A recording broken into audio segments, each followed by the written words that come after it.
मैं राष्ट्रीय स्वयंसेवक संघ का कार्यकर्ता बोल रहा हूं। मैं इस यात्रा की प्रशंसा करता हूं।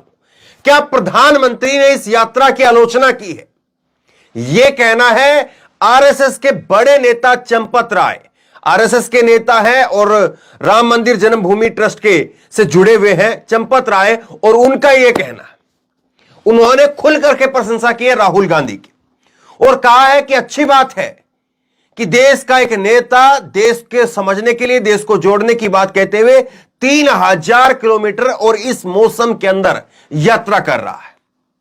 दरअसल इस बात को आपको समझना होगा कि पिछले 10-15 दिन से क्यों आखिरकार बीजेपी का जो सुर है वो इस यात्रा को लेकर के पूरी तरह से बदल गया है। मैं आपको समझाऊंगा, गहराई में समझाऊंगा कि आखिरकार बीजेपी की जो रणनीति है वो कैसे एकदम उल्टी पड़ी है और बीजेपी को अब दूसरी रणनीति पर काम करना पड़ रहा है।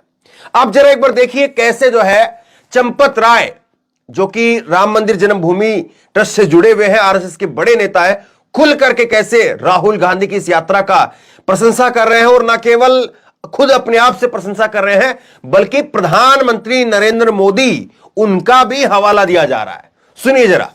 इसमें क्या बात है? मैं भी धन्यवाद करूंगा। एक नौजवान पैदल चल रहा है देश में, प्रशंसनीय बात है। इसमें खराब बात क्या है? आलोचना किसने की है? अभी मैं राष्ट्रीय स्वयंसेवक संघ का कार्यकर्ता हूं। संघ में किसी ने आलोचना की है क्या? प्राइम मिनिस्टर साहब ने उनके पदयात्रा की आलोचना की है क्या? एक नौजवान देश का भ्रमण कर रहा है, देश को समझ रहा है, ये प्रशंसा की बात है। 50 साल का नौजवान हिंदुस्तान के 3000 किलोमीटर दूरी को पैदल चलेगा और इस मौसम में भी चलेगा, तो इसको अप्रिशिएट ही करेंगे हम। तो आप यात्रा का स्वागत करते हैं? यात्रा का स्वागत नहीं, यात्रा हो रही है। मैं तो कहता हूँ आप सबको भी और हिंदुस्तान की पदयात्रा करके भारत का अध्ययन करना चाहिए, आप सब पत्रकारों को। अब जरा विस्तार से आप समझिए कि आखिरकार माजरा क्या है। माजरा क्या है? क्या ऐसा मसला हो गया कि आरएसएस के सुर इस तरह से बदल गए हैं और आरएसएस आज राहुल गांधी की इस यात्रा को लेकर के अपना यह स्टैंड बता रही है। आरएसएस कह रही कि हम आलोचना कर ही नहीं रहे और कोई आलोचना नहीं कर रहा है। दरअसल ये जो यात्रा है राहुल गांधी की यात्रा, जब तक ये साउथ में चल रही थी इनको लग रहा था कि कोई बहुत ज्यादा फर्क पड़ नहीं रहा है और इनको लग रहा था कि साउथ में अगर कुछ राहुल गांधी कर भी लेंगे तो कर लेंगे, हमें वोटों के लिहाज से कोई फर्क नहीं पड़ेगा ज्यादा, क्योंकि हमारा सारा का सारा जो वोटर है वो हिंदी बेल्ट के अंदर है।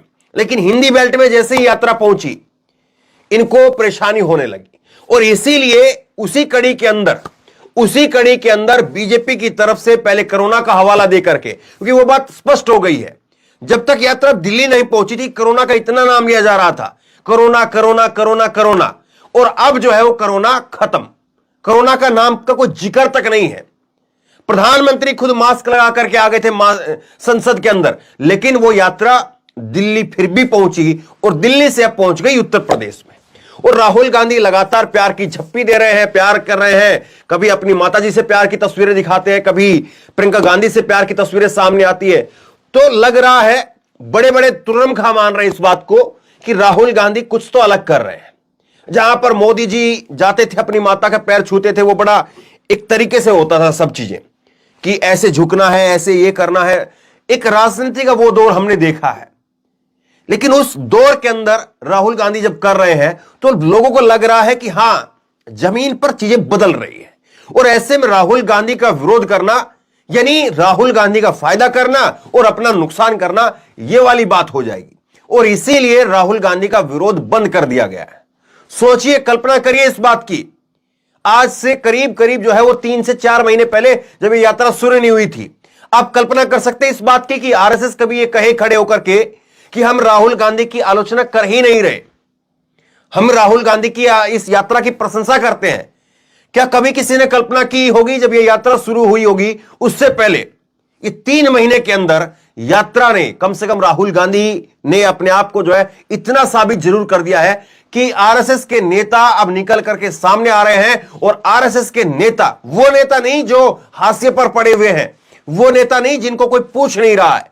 चंपत राय बड़े नेता हैं और चंपत राय को पूरा जो भाजपा का सबसे बड़ा प्रोजेक्ट आप कह सकते हैं इसको, राम मंदिर का प्रोजेक्ट, वो जो प्रोजेक्ट दिया हुआ है उस प्रोजेक्ट का पूरा जिम्मेदारी चंपत राय के पास में है। तो ऐसा नहीं कि अडवाणी जो है वो कुछ बोल रहे हैं जिनका भाजपा के अंदर जो है मार्गदर्शन में डाल करके छोड़ा हुआ है, ऐसा नेता नहीं, उमा भारती नहीं, बल्कि एक वो नेता जो कि इस वक्त में बीजेपी की मुख्य धारा के अंदर है, वो नेता इस बात को कह रहा है।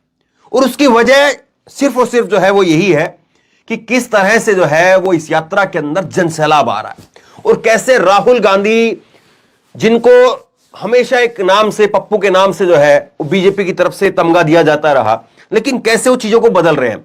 अब जरा दो तीन चीजें मैं आपको सामने और रखता हूं ताकि ये जो बात है और ये जो तर्क है वो और सही साबित हो सके। आप देखिए अखिलेश यादव अभी से 5-6 दिन पहले लगातार वो जहां पर भी जा रहे थे, जहां पर भी उनसे पत्रकार पूछ रहे थे यात्रा को लेकर के क्या कहेंगे, राहुल गांधी को लेकर के क्या कहेंगे, बड़े रूखे वे से, और अखिलेश यादव जो है वो बड़े तंज के उसमें अंदाज में वो कह रहे थे कि हमें यात्रा से क्या, हमें कोई न्योता ही नहीं मिला, हमें कोई न्योता ही नहीं मिला। यह बात कहते हुए अखिलेश यादव जो है नजर आते थे। और आखिरी में जो है अखिलेश यादव, 4-5 रोज पहले की बात मैं बता रहा हूं आपको, एक प्रेस कॉन्फ्रेंस के अंदर जो है उनकी वीडियो को और वायरल हुई, वो उसमें वीडियो में दिख रहा था, वो वायरल हुई 4-5 रोज पहले, कि इस बीजेपी और कांग्रेस वो दोनों एक ही है। तो यहां तक की जो बात कही, और उसी अखिलेश यादव को भी आखिरकार जो है वो ये कहना पड़ा कि हम इस यात्रा का जो है स्वागत करते हैं और यात्रा के लिए, चिट्ठी के लिए आपका धन्यवाद। अखिलेश यादव को ये कहना पड़ा। मायावती को यह बात कहनी पड़ी बाकायदा सामने आकर के कि हां हमारी शुभकामनाएं हैं और हम धन्यवाद करते हैं। वो सामने नहीं आ रहे।